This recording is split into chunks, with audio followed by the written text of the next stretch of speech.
Hello ಮಕ್ಕಳೇ, ಏನಪ್ಪ ವಾಣಿ ma'am ಏನು ಹೇಳ್ತಾ ಇದ್ದಾರೆ ಅಂತ ಹೇಳಿ ಏನಾದರೂ ಪ್ರಶ್ನೆಗಳು ಬರ್ತಾ ಇದೆಯಾ? ಬರಲೇಬೇಕು ಮಕ್ಕಳೇ. ಪ್ರಶ್ನೆ ಬಂದ್ರೇ ಉತ್ತರ ಸಿಗೋದು. ಹಾಗಿದ್ರೆ ಇವತ್ತು ನಾನು ನಿಮಗೆ ತುಂಬ ತುಂಬ ಇಂಪಾರ್ಟೆಂಟ್ ಕಾನ್ಸೆಪ್ಟನ್ನು ಹೇಳ್ಕೊಡ್ತಾ ಇದ್ದೀನಿ. ಇದು ನಿಮಗೆ ಎಕ್ಸಾಮ್ಗಾಗಿ ಹೇಳ್ಕೊಡ್ತಾ ಇದ್ದೀನಿ, ಮತ್ತು ಮುಂದೆ ನಿಮ್ಮ ಲೈಫನ್ನು ಎಕ್ಸಾಮಿಗೋಸ್ಕರನೂ ಹೇಳ್ಕೊಡ್ತಾ ಇದ್ದೀನಿ. ಏನಪ್ಪ ಅಂತ ಹೇಳಿದರೆ, ಮ್ಯಾಮ್ ಮುಗೀತಾ ಗ್ರೇಡ್ 10 SSLC ಮಾಡಿದ ತಕ್ಷಣ ಮುಗೀತಾ? ಇಲ್ಲ, ಮುಂದೆ PUC ಬರುತ್ತೆ, ಮತ್ತು ಡಿಗ್ರಿ ಬರುತ್ತೆ, ಎಲ್ಲ ಬರುತ್ತೆ. ಆವಾಗ ಏನು ಮಾಡಬೇಕು, ಹೇಗೆ ನೆನ್ಪಿಟ್ಕೋಬೇಕು ಅನ್ನೋದಕ್ಕೆ ಇದು ನಿಮ್ಮ ಲೈಫನ್ನು ಎಕ್ಸಾಮಿಗೆ ಲಾಂಗ್ ಟರ್ಮ್ ಆಗಿ ಹೇಳ್ಕೊಡ್ತಾ ಇದ್ದೀನಿ. ಏನಪ್ಪ ಅಂದರೆ ಪೋಮೋಡೋರೋ ಟೆಕ್ನಿಕ್ ಅಂತ ಹೇಳಿ ಒಂದು ಬೆಸ್ಟ್ ಟೆಕ್ನಿಕ್. ಇದು ನಿಮಗೆ ಬರೀ ಕನ್ನಡಕ್ಕಲ್ಲ, ಬರೀ ಸೈನ್ಸಿಗಲ್ಲ, ಇಂಗ್ಲೀಷಿಗಲ್ಲ, ಅದಕ್ಕಲ್ಲ, ಎಲ್ಲ ಸಬ್ಜೆಕ್ಟ್ಗೂ ಓವರ್ ಆಲ್ ಜನರಲ್ ಆಗಿ ಹೇಳ್ಕೊಡ್ತಾ ಇದ್ದೀನಿ. ಸರಿನಾ ಮಕ್ಕಳೇ? ಹಾಗಿದ್ರೆ ಬನ್ನಿ. ಈ ವಿಡಿಯೋ ಇಷ್ಟ ಆಯಿತು ಅಂದರೆ ಲೈಕ್ ಮಾಡಿ. ಹಾಗೆಯೇ ಏನು ಗೊತ್ತಾ, ಇದೇ ಥರ ನಿಮಗೆ ಯಾವುದಾದ್ರೂ ವಿಷಯದ ಮೇಲೆ ವಿಡಿಯೋಸ್ ಬೇಕು ನನ್ನಿಂದ ಅಂತ ಹೇಳಿದರೆ ಅಲ್ಲಿ ಕೆಳಗಡೆ ಕಮೆಂಟ್ ಮಾಡಿ. ಈ ವಿಷಯದ ಮೇಲೆ ನನಗೆ ವಿಡಿಯೋಸ್ ಬೇಕು ಮ್ಯಾಮ್, ಇದು ಮಾಹಿತಿ ಬೇಕು ಮ್ಯಾಮ್ ಅಂತ ಹೇಳಿ ಮರೀದೆ ಕೆಳಗಡೆ ಕಮೆಂಟ್ ಮಾಡಿ. ಹಾಗಿದ್ರೆ ಬನ್ನಿ ಮಕ್ಕಳೇ, ನಾನು ನಿಮ್ಮ ಕನ್ನಡ ಶಿಕ್ಷಕಿ ವಾಣಿ ಕುಲಕರ್ಣಿ. ಇವತ್ತಿನ ತರಗತಿಯಲ್ಲಿ ನಿಮಗೆ ಪೋಮೋಡೋರೋ ಟೆಕ್ನಿಕನ್ನು ಹೇಗೆ ಮಾಡಬೇಕು, ಹೇಗೆ ಆ ಟೆಕ್ನಿಕನ್ನು ಯೂಸ್ ಮಾಡಿ ಹೇಗೆ ನೆನ್ಪಿಟ್ಕೋಬೇಕು, ಮೆಮೊರೈಸ್ ಮಾಡ್ಕೋಬೇಕು ಅನ್ನೋದನ್ನು ಹೇಳ್ಕೊಡ್ತಾ ಇದ್ದೀನಿ. ಬನ್ನಿ, ತಡ ಯಾಕೆ. ಫಸ್ಟಲ್ಲಿ ಏನಪ್ಪ ಅಂತ ಹೇಳಿದರೆ, ನಾವು first study less and score more ಅನ್ನೋವಂಥ ಒಂದು ಟೆಕ್ನಿಕ್ ಇದೆ ನಮಗೆ. ಸ್ಟಡಿ ಲೆಸ್ ಏನು ಗೊತ್ತಾ, ಸ್ಕೋರು ಮೋರ್ ಬೇಕು, ನಮಗೆ ಜಾಸ್ತಿ ಬೇಕು ಅಂತ ಹೇಳಿದರೆ ಈ ಟೆಕ್ನಿಕನ್ನು ನಾವು ಬಳಸಬೇಕು. ಏನಪ್ಪ ಈ ಟೆಕ್ನಿಕ್ಕು ಅಂತ ಹೇಳಿದ್ರೆ, ವಾಟ್ ಈಸ್ ದ ಪೊಮೊಡೋರೋ ಟೆಕ್ನಿಕ್ ಅನ್ನೋದು ಫಸ್ಟ್ ಗೊತ್ತಾಗಬೇಕು ನಿಮಗೆ. ಇದರಲ್ಲಿ ಯಾವಾಗಲೂ ಹೇಳ್ತಾನೆ ಇರ್ತೀವಿ, ನಾವೇನು ಹೇಳಲ್ಲ ಅಂತಿಲ್ಲ. ಪದ್ಮ ಮ್ಯಾಮ್ ಹೇಳ್ತಾ ಇರ್ತಾರೆ, ನಾನು ಹೇಳ್ತಾ ಇರ್ತೀನಿ, ಎಲ್ಲ ಟೀಚರ್ಸು ಹೇಳ್ತಾ ಇರ್ತಾರೆ. ಏನಪ್ಪ ಅಂತ ಹೇಳಿದ್ರೆ 25 ನಿಮಿಷ ಓದಬೇಕು, 5 ನಿಮಿಷ ಬ್ರೇಕ್ ತಗೋಬೇಕು ಅಂತ ಹೇಳಿ ಈ ಟೆಕ್ನಿಕ್ಕು. ಏನಪ್ಪ ಏನು ಮಾಡಬೇಕು ಅಂದರೆ, ಯಾವಾಗ ನೀವು 25 ನಿಮಿಷ ಫೋಕಸ್ ಮಾಡಿ ಕಾನ್ಸಂಟ್ರೇಷನ್ ಮಾಡಿ ಓದ್ತೀರಲ್ವ, ಓದಿದ ಮೇಲೆ 5 ನಿಮಿಷ ಬ್ರೇಕ್ ತೊಗೋಬೇಕು. ಆ ಬ್ರೇಕ್ ಹೇಗೆ ತೊಗೋಬೇಕು ಅಂತ ಹೇಳಿದರೆ, ನೀವು ಅವಾಗ ಸ್ಕ್ರೋಲ್ ಮಾಡೋದು ಅಥವಾ ನೀವು ಏನಾದರೂ ಮೂವಿ ನೋಡೋದು, TV ನೋಡೋದು, ಈ ಥರ ಎಲ್ಲ ಮಾಡಬಾರ್ದು. ಈ 5 ಮಿನಿಟ್ಸಲ್ಲಿ ನೀವು ಬೇಕಾದರೆ ಏನಾದರೂ ಎಕ್ಸಸೈಸ್ ಮಾಡ್ಬೋದು, ವಾಕ್ ಮಾಡ್ಬೋದು, ನೀರು ಕುಡಿಬೋದು, ಸ್ವಲ್ಪ ಏನಾದರೂ ರಿಲ್ಯಾಕ್ಸ್ ಆಗಿರಬೇಕು. ಆದರೆ ಬೇರೆ ಡಿಸ್ಟ್ರ್ಯಾಕ್ಷನ್ ಆಗುವಂಥದ್ದು ಏನೂ ಮಾಡಬಾರ್ದು. ಈ ಥರ 4 ಸೈಕಲನ್ನು, ಅಂದರೆ ನೀವೇನು ಮಾಡಬೇಕು, ಫಸ್ಟು 25 ಮಿನಿಟ್ಸ್ ಓದೋದು, 5 ಮಿನಿಟ್ಸ್ ಬ್ರೇಕ್ ಅಂದರೆ 30 ಮಿನಿಟ್ಸ್, ಹಾಗೆ 4 ಸೈಕಲ್ ಅಂದರೆ 2 hours ಕಂಟಿನ್ಯೂಸ್ ಆಗಿ ಓದ್ಬೋದು. ಅದಾದಮೇಲೆ 15ರಿಂದ 20 ನಿಮಿಷ ಬ್ರೇಕ್ ತೊಗೋಬೇಕು. 5 ನಿಮಿಷ ಸಾಕಾಗಲ್ಲ, 2 hours ಕಂಪ್ಲೀಟ್ ಆದಮೇಲೆ. ಓಕೆ, ಇದೇ ಪೊಮೊಡೋರೋ ಟೆಕ್ನಿಕ್.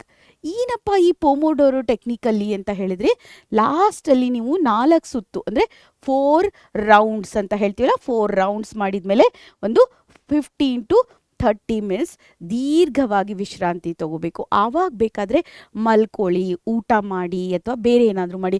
ಆದರೆ ಇವಾಗಲೂ ಕೂಡ ಆದಷ್ಟು ಏನು ಗೊತ್ತಾ, ಡಿಸ್ಟ್ರ್ಯಾಕ್ಷನ್ ಇರುತ್ತಲ್ಲ, ಈ ಫೋನ್ ಸ್ಕ್ರೋಲ್ ಮಾಡೋದು, TV ನೋಡೋದು, ಇಲ್ಲ ಯಾವುದಾದ್ರೂ ಮೂವಿ ನೋಡೋದು, ಆ ಥರ ಮಾಡಬೇಡಿ. ಮ್ಯೂಸಿಕ್ ಕೇಳಿಸ್ಕೊಳ್ಳಿ, ಊಟ ಮಾಡಿ, ಮಲ್ಕೊಳ್ಳಿ, ನಿದ್ದೆ ಮಾಡಿ, ಅಥವಾ ನಿಮಗೆ ಏನಾದರೂ ಯಾರ್ದಾರ ಜೊತೆ ಓಡಾಡಬೇಕು ಅನ್ಸಿದ್ರೆ ಓಡಾಡಿ, ಅಥವಾ ಏನಾದರೂ ಎಕ್ಸಸೈಸ್ ಮಾಡಬೇಕಂದ್ರೆ ಎಕ್ಸಸೈಸ್ ಮಾಡಿ, ಏನಾದರೂ ಮಾಡಿ. ಆದಷ್ಟು ಬ್ರೈನಲ್ಲಿ ನೀವು ಏನು ಮಾಡಿದ್ದೀರಾ ಅದೆಲ್ಲ ಒಳಗಡೆ ಇರೋ ಥರ ನೋಡ್ಕೊಳ್ಳಿ.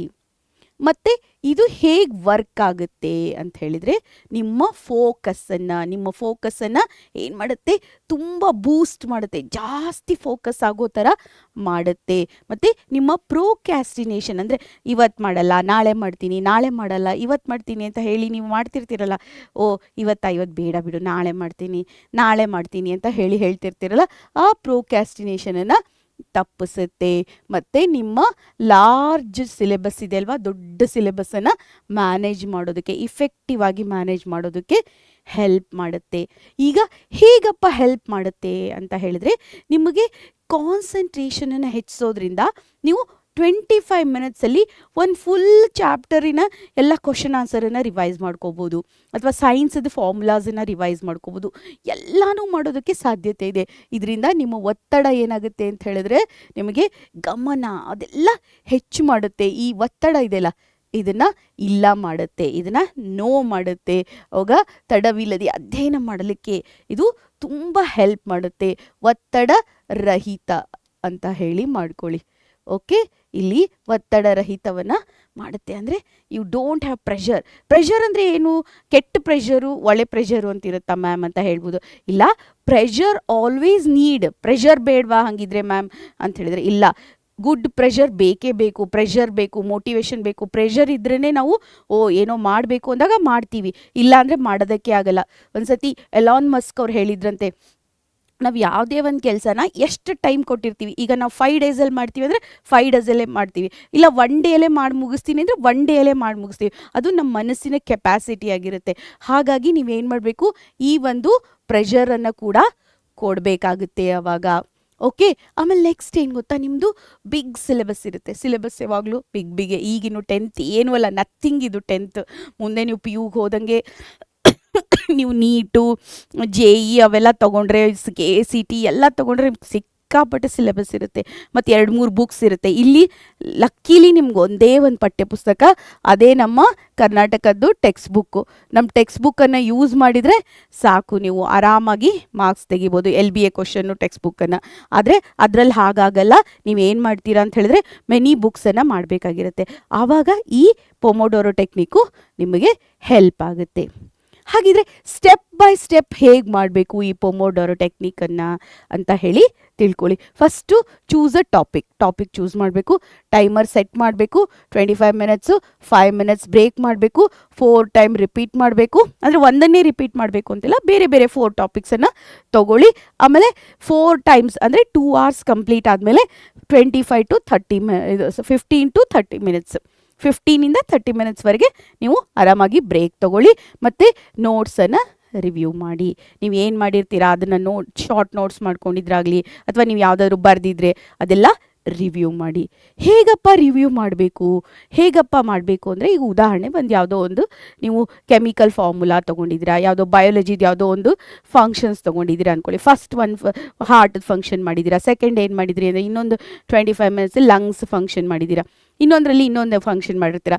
ಈ ಎಲ್ಲ ಫಂಕ್ಷನಿಗೂ ನೀವು ಏನು ಮಾಡಿರ್ತೀರ, ಕೀವರ್ಡ್ಸೋ ಏನೋ ನೋಟ್ ಮಾಡ್ಕೊಂಡಿರ್ತೀರಲ್ಲ, ಓದಿದರೆ ಸುಮ್ಮನೆ ಓದೋಕ್ಕಾಗಲ್ಲ, ಸ್ವಲ್ಪ ನೋಟ್ಸ್ ಮಾಡ್ತಾ ಇರಬೇಕು. ಆ ನೋಟ್ಸ್ಗಳನ್ನು ಲಾಸ್ಟಲ್ಲಿ ರಿವ್ಯೂ ಮಾಡ್ಕೊಳ್ಳಿ, ಸರಿನಾ? ಎವ್ರಿ 1 ಸೈಕಲ್ ಆದ ತಕ್ಷಣ ಒಂದು ಸೈಕಲ್ ಆಗುತ್ತಲ್ಲ, ಅವಾಗ ರಿವ್ಯೂ ಮಾಡಿಕೊಂಡ್ರೆ that is also well and good. ಇಲ್ಲ ಮ್ಯಾಮ್ ನಾವು 1 2 3 4 ಆಲ್ ದ 4 ಸೈಕಲ್ಸ್ ಮಾಡಿ ಆಮೇಲೆ ರಿವ್ಯೂ ಮಾಡ್ಕೊಂಡು that is also well and good ಮಕ್ಕಳೇ. ನೆಕ್ಸ್ಟ್ ಏನು ಗೊತ್ತಾ, ಮ್ಯಾಕ್ಸಿಮೈಸ್ ದ ಸ್ಕೋರ್. ಹೆಂಗೆ ಮ್ಯಾಕ್ಸಿಮೈಸ್ ಮಾಡಬೇಕು ಸ್ಕೋರ್ನ ಅಂತ ಹೇಳಿದರೆ, ಫಸ್ಟು ಡಿಸ್ಟ್ರ್ಯಾಕ್ಷನ್, ನಿಮ್ಮ ಸೆಲ್ ಫೋನನ್ನು ಅವಾಯ್ಡ್ ಮಾಡಿ. ಆದಷ್ಟು ಮಿನಿಮೈಸ್ ಅಂದರೆ ಮಿನಿಮೈಸ್. ಎವ್ರಿ ಡೇ ಒಂದು 15 ಮಿನಿಟ್ಸ್ ನೋಡಿದರೆ ಸಾಕು ನೀವು. ಇಲ್ಲ ಮ್ಯಾಮ್ ನಾನು ಕ್ಲಾಸ್ ಎಲ್ಲ ಇದರಲ್ಲೇ ನೋಡ್ಕೋತೀನಿ ಅಂದರೆ ದಟ್ ಈಸ್ ಗುಡ್, ಬಟ್ ಅದನ್ನು ಬಿಟ್ಟು ಬೇರೆ ಯಾವುದಕ್ಕೂ ಸ್ಕ್ರೋಲ್ ಮಾಡೋದಕ್ಕೆ ಅದಕ್ಕೆ ಆದಷ್ಟು ಸೆಲ್ ಫೋನಿಂದ ಅವಾಯ್ಡ್ ಮಾಡಿ.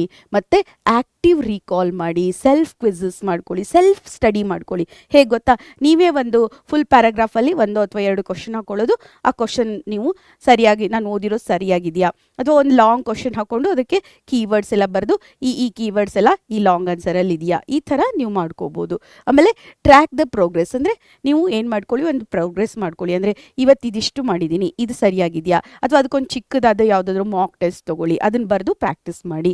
ಮತ್ತು combine the pomodoro with exam syllabus ಜೊತೆಗೆ ನೀವು ಏನು ಮಾಡಬೇಕು ಅಂತ ಹೇಳಿದರೆ, ಅದನ್ನು ಈ ಒಂದು ಪೊಮೊಡೋರೋ ಟೆಕ್ನಿಕನ್ನು